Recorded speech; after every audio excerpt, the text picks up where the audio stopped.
Ils ne le diront jamais sur CNBC. Le système scolaire ne nous le dira jamais, car il en fait partie. Faux argent, faux professeurs, faux actifs. On recule au lieu d'avancer. Je connais le jeu des riches. Mon père riche m'a dit que tu le sais, car tu es banquier. Le jeu des banquiers et des riches est différent de ce qu'on vous apprend à l'école. Dans le monde entier, qu'est-ce que l'école vous apprend sur l'argent? La réponse est rien. Et ce n'est pas une erreur, ni un accident. Je sais que la plupart des gens savent ça. La manière pour laisser les pauvres et la classe moyenne travailler est de ne jamais leur apprendre ce que les riches savent. Si vous lisez Père riche, Père pauvre, qui est apparu en 1997, c'est que les riches apprennent à leurs enfants sur l'argent, que les pauvres et la classe moyenne ne font pas. La pauvreté est dure. Je ne l'aime pas et je n'aime pas le fait que le système académique soit aussi corrompu. On sait que le système bancaire est corrompu. On sait que la politique est corrompue. Le système académique l'est tout autant. Je sais une chose, c'est que si les banques et les politiciens le sont, je peux comprendre, mais là où on envoie nos enfants, on leur fait confiance pour les éduquer. On ne leur apprend même pas les choses fondamentales. Comme quand tu posais la question à ton père quand tu étais petit. Papa, ou que tu poses la question à ton professeur.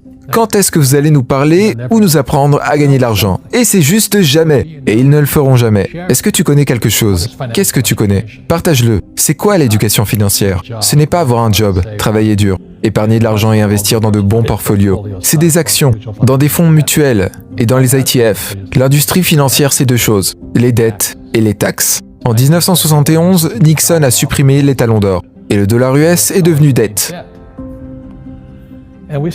Et on continue à dire aux enfants d'aller à l'école et d'avoir un diplôme. Travaille dur, économise de l'argent pour rembourser tes dettes.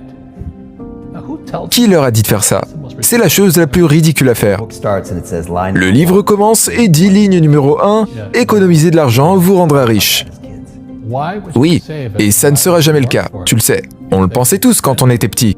Pourquoi économiser et pourquoi tu devrais travailler pour? S'ils peuvent en imprimer plus rapidement que tu peux travailler, pourquoi tu continues à économiser quand ils en impriment? Les riches ne travaillent pas pour l'argent. Ne touche pas à ça. C'est très subtil. Ils ne disent pas « je vais te former pour être un fidèle travailleur pour le restant de ta vie », mais ils t'éduquent d'une manière où tu finis comme ça. Vrai. Qu'est-ce qu'il voulait faire? Ces premiers mois quand tu travaillais pour lui, qu'est-ce qu'il voulait te faire passer? Car il t'a appris sur l'argent d'une manière forte. Laisse-moi te dire ça. Si tu veux avoir du succès dans la vie, tu dois trouver les meilleurs professeurs.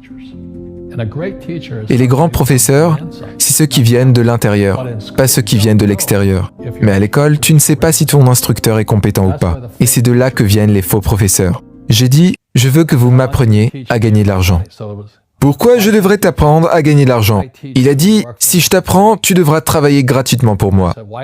Et j'ai dit, pourquoi gratuitement? Et mon père pauvre, était derrière.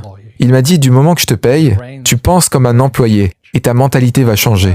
Si tu apprends à ne jamais travailler pour l'argent, tu seras un homme riche. Et c'est puissant. Une fois que tu donnes à quelqu'un un salaire, son cerveau se désactive. La promesse de la pension et de la stabilité des emplois qui est une sorte de salaire déguisé. Après avoir travaillé, donne à un homme un poisson et il mangera pour la journée. Apprends-lui à pêcher et il mangera pour la vie. Et la plupart des hommes confondent les actifs et les passifs. Ils pensent que leur maison est un actif, mais en réalité, c'est un passif. Alors, un actif est un nom comme la maison. Le cash flow est un verbe. Alors pour comprendre si c'est un actif ou passif, tu dois avoir le nom plus le verbe. Si le cash sort de ton porte-monnaie, c'est un passif. Si le cash va dans ton portefeuille, c'est un actif. C'est un verbe.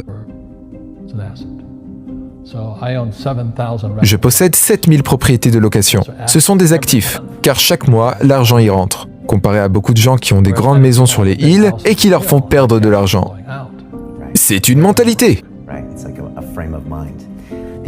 Et l'autre chose que les pauvres ne comprennent pas, c'est que la dépense numéro 1 pour la plupart des gens, c'est les taxes. Et on ne les voit même pas. C'est pas bizarre? Tu tournes en rond et tu regardes ton salaire. Et tu dis « Ah, il y a un truc qui cloche ». Et tu ne réalises pas que le gouvernement a une grosse main sur ton portefeuille. Et tu ne fais rien pour contrer ça. Encore, c'est ce qui est très différent entre les riches et les pauvres. Les riches ne travaillent pas pour l'argent. Car la dépense numéro 1, c'est les taxes. Il y a 3 types de revenus. Salaire, portfolio et passif. Alors le salaire, c'est quand tu as un job. Ça, c'est un salaire. Si je suis docteur ou un programmeur, ça c'est du salariat, car je travaille pour. Si j'achète disons une pomme à 10 $ et que je la revends à 20 $, ça c'est un revenu du portfolio, c'est un gain de capital. Mais le revenu passif, qui est le cash flow, n'est jamais taxé. C'est pour ça que tous les gens sont en train de crier maintenant aux États-Unis. Taxer les riches. Je leur dis bonne chance, car la plupart des gens qui se plaignent ne savent pas qu'il y a 3 types de revenus. Les riches n'ont pourtant pas de job. Ils ont des actifs. La majorité envoie leurs enfants à l'école. Et ils n'apprennent pas ça, tu sais. Peu de personnes vont valider ce que je fais. Gagner $1 million et payer 0 taxe. Et mon père m'a appris à jouer au Monopoly. Tu sais, 4 maisons vertes et un hôtel rouge, ou la franchise de McDonald's et Ray Kroc. McDonald's est dans le business de l'immobilier. Ils vendent des hamburgers et achètent de l'immobilier. Et ils ne payent pas de taxes. Tu connais ce gars Bezos? Il y a 16 milliards de dollars. Combien de taxes paye-t-il sur ces 16 milliards? 0. Et c'est légal. Tout le monde peut le faire. Tout le monde peut le faire. La plupart des gens manquent de savoir. Alors, une fois que tu apprends à utiliser tes dettes pour gagner de l'argent, tu ne pourras jamais dire « je ne peux pas le permettre ». Car les banques te donneront. Les banques, après le crash de 2008, les banques m'ont donné 300 millions de dollars sans taxe. Quand je pose la question à la personne lambda et que je lui dis pourquoi tu n'utilises pas des dettes, ils ne peuvent même pas avoir de prêt, car leur score FICO est là. Il est trop bas. Un enseignant à l'école ne te le dira jamais, car il ne le sait pas. Mon père pauvre ne le savait pas. Tu ne sais pas si quelque chose est un actif ou un passif jusqu'au moment où tu peux dire dans quelle direction va le cash flow. Une maison est un actif ou un passif? Si ça prend de l'argent de ton portefeuille, c'est un passif. Si ça t'apporte de l'argent, c'est un actif. Le gouvernement US veut que j'achète un logement, veut que j'ai un job et veut que j'emprunte de l'argent. Car c'est comme ça que l'argent est créé, par la dette. J'ai un gros avantage sur les dettes. Tout le monde peut faire la même chose s'ils ont l'éducation financière pour le faire. Si les gens comprenaient le code fiscal, on serait plus prospère. Est-ce que la pauvreté peut être passée à travers les générations? Oui. Car c'est parfois une manière de penser. C'est une attitude. C'est très simple. Quand les gens me disent « Comment stopper ça ?», je leur dis « Ne dites jamais « Je n'ai pas les moyens ». Posez-vous la question « Comment je pourrais ?» La raison pour laquelle j'ai autant d'argent est que je ne me dis pas « Je n'ai pas les moyens ». Je me dis « Comment je pourrais l'avoir ?» Et je le fais. Je fais beaucoup d'erreurs. Mais c'est comme ça que j'ai appris. Mais les gens pauvres comme mon père disent toujours « Je ne peux pas me permettre ». Est-ce que tu crois que je suis fait d'argent? Je ne peux pas faire ça. Je suis un prof d'université. Je ne peux pas faire ça. J'ai appris ça. Et mon père riche ne disait jamais ces mots-là. Quand je rencontre des gens pauvres, ils utilisent les mots « je ne peux pas ». Beaucoup. Alors les gens qui disent « je ne peux pas me permettre »,« je ne peux pas aller à l'université »,« les riches sont des diables », je choisis de ne pas participer à ça. Et c'est la chose que les gens peuvent changer aujourd'hui, maintenant.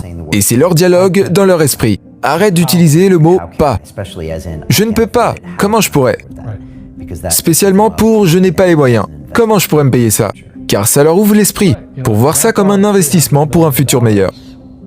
Vrai, quand j'ai emprunté 300 millions de dollars, je ne les aurais pas eus si je n'avais pas demandé. J'ai été refusé plusieurs fois, et à chaque fois que je montrais à la banque mes finances, ils me disaient « Désolé monsieur, faites-moi une faveur, dites-moi pourquoi vous m'avez refusé. » Et ils me disaient comme ça « C'est une question de chiffres. »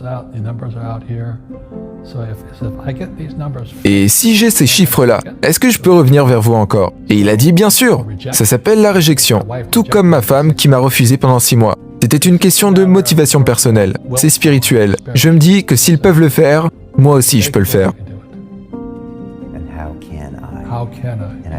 Et comment je peux le faire? Et je pense que c'est toi qui as dit un jour, les mots deviennent chers. Oui, la Bible aussi. L'intelligence augmente avec les erreurs, avec les hauts et les bas. Ou par ce que tu apprends. L'immobilier, c'est l'immobilier. Mais c'est ce que j'ai appris qui m'a rendu plus riche. C'est pas l'argent. On m'a dit que je devais avoir de l'argent pour en gagner. Tu sais, je pense que chacun d'entre nous, chaque humain, passe par des mauvais moments dans sa vie. Et s'ils ont le message, une nouvelle vie commence. S'ils n'ont pas le message, ils vont continuer à sombrer. Je devenais plus riche car je n'avais plus besoin d'argent. Je pouvais utiliser mon argent pour en gagner plus. Mais comment j'en suis arrivé là? C'est en faisant des erreurs. Les gens ont peur de faire des erreurs et tout. Ils ont peur de perdre. Beaucoup de gens sont coincés avec les mêmes conseils. Abonne-toi dès maintenant et active la cloche de notification pour ne rater aucune de nos vidéos de motivation et d'inspiration. Nous t'avons aussi sélectionné des vidéos très inspirantes dans ces playlists. Prends soin de toi, on se donne rendez-vous dans la prochaine vidéo.